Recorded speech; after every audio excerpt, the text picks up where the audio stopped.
नमस्कार मंडळी, स्वागत आहे तुमचं आजच्या नवीन व्हिडिओमध्ये. सागर डुकरे ऑफिशियल चॅनल वरती तुमचं हार्दिक स्वागत आहे. तर मित्रांनो, हे बघा, सध्या आपलं फिरस्ती शेळी पालन आहे आणि काही 2 महिन्यातच आता आपलं जून लागला की बंदिस्त शेळी पालन होणार आहे. कारण की 4 महिने आपलं बंदिस्त असतं आणि 8 महिने फिरस्ते शेळीपालन असतं. तर मित्रांनो, शेळ्यांना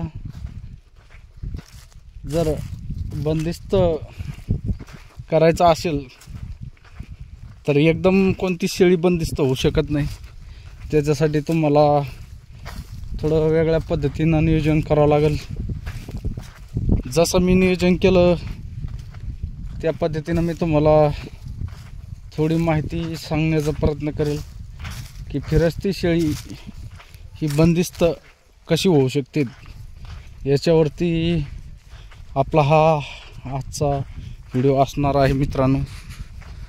तर व्हिडिओ स्किप न करता शेवटपर्यंत बघा, जेणेकरून तुम्हाला या व्हिडिओपासून चांगली प्रेरणा भेटेल, चांगल्यापैकी माहिती भेटेल.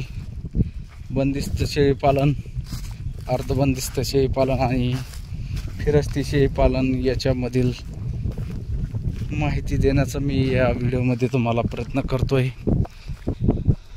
चला तर वेळ न घालवता आपल्या आजच्या विषयाला सुरुवात करूया मित्रांनो. आजचा विषय म्हणजे फिरस्ती शेळी बंदिस्त कशी करायची.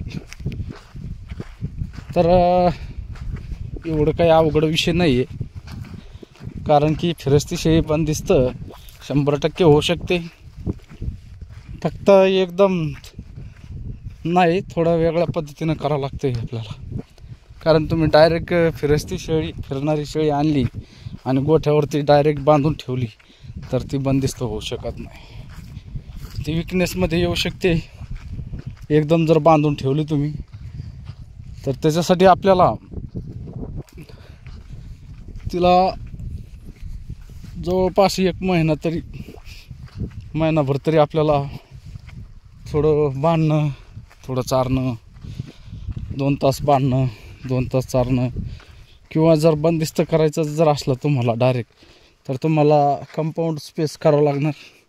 आणि कंपाऊंडमध्ये तुम्ही जी तुमची फिरस्ती शेळी आहे तिला तुम्ही डायरेक्ट असं दाव्यानं न बांधता डायरेक्ट तिला कंपाऊंडमध्ये सोडून देणं, जेणेकरून तिचा व्यायाम होईल, फिरता येईल एवढं तेवढं आतली आत. आणि म्हणजे जेणेकरून तिला वाटलं नाही पाहिजे की आपण एका जागेवर कोंडून आहोत, अशा पद्धतीनं तिला जाणवलं नाही पाहिजे. ह्या पद्धतीनं तुम्हाला बंदिस्त करण्यासाठी शेळीला नियोजन करावं लागेल. त्याच्यासाठी मग तुम्हाला कंपाऊंड स्पेस करावं लागतं. अशी बरेच काही उदाहरणं आहेत की आपण फिरस्ती शेळी बंदिस्त करू शकतो. जवळपास 4 महिन्याचा अनुभव आहे मित्रांनो.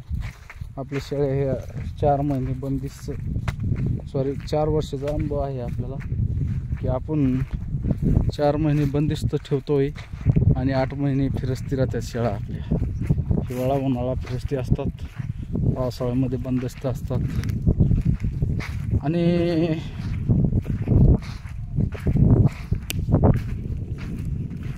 बंदिस्त शेळी करणं एवढं काही जड नाही किंवा अवघड नाही. फक्त त्याचं नियोजन चांगल्यापैकी झालं पाहिजे आणि शेळीला वाटलं नाही पाहिजे की आपल्याला एकदम कोंडल्यासारखं होतं आहे. म्हणून त्याच्यामुळं स्पेस पाहिजे, कंपाऊंड पाहिजे. कंपाऊंड असल्याच्यानंतर शेळीला आतली आत फिरता येतं, तिचा व्यायाम होतो आणि डिप्रेशनमध्ये शेळी येऊ शकत नाही. कारण तिला तिच्या मनासारखं जर असेल, फिरायसारखं आतमध्ये व्यायाम जर होत असेल तर तिला डिप्रेशनमध्ये येण्याचा विषय राहतच नाही मित्रांनो. तर 100% तुमची फिरस्ती शेळी बंदिस्त होऊ शकते.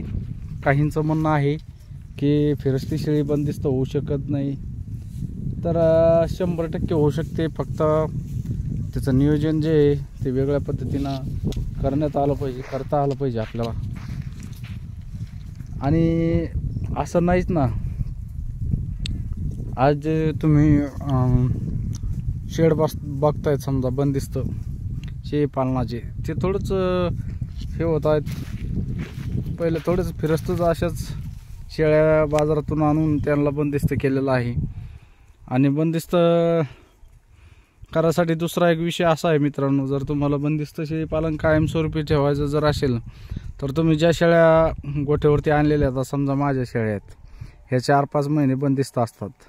तर ह्या शेळ्याच्या पाठी जर ठेवल्या, आता हे पाठी आहे समजा, ही पाठ आहे, आता ही पाठ मी घरी ठेवणार आहे. समजा आता वेळेला आली, 1 महिन्यामध्ये समजा महिना पण नाही लागत तिला, 15 दिवसामध्ये तिची डिलिव्हरी होऊन जाईल.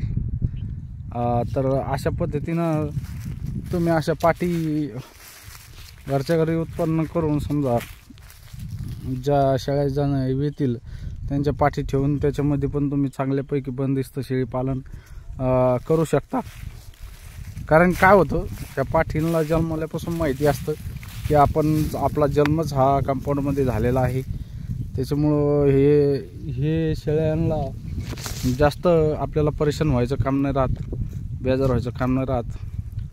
आणि बंदिस्त व्हायला याला जास्त वेळ पण लागू शकत नाही, कारण की यांना सगळं लहानपणापासून माहिती असतं की आपण या गोठ्यावरती आहोत. इथं आपल्याला पहिल्यापासूनच हे वातावरण, कारण त्यांच्या जन्मापासूनच ते वातावरण असतं, बंदिस्त असतं. त्यांच्यामुळं त्यांना काही बाहेरचं एवढं माहिती नसतं राहत. जसं संगोपन झालं त्या पद्धतीनं ते राहत आहेत. अशा पद्धतीनं पण तुम्ही बंदिस्त शेळी पालन करू शकता. फिरस्ती शेळी पालन 100% बंदिस्त होत नाही असा विषय नाही आहे मित्रांनो.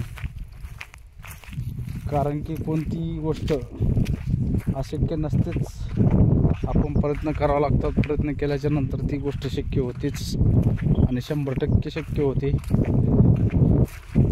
तर अशा पद्धतीनं तुम्ही पण चांगल्यापैकी नियोजन करून बंदिस्त शेळी पालन फिरस्ती शेळ्या घेऊन पण करू शकता.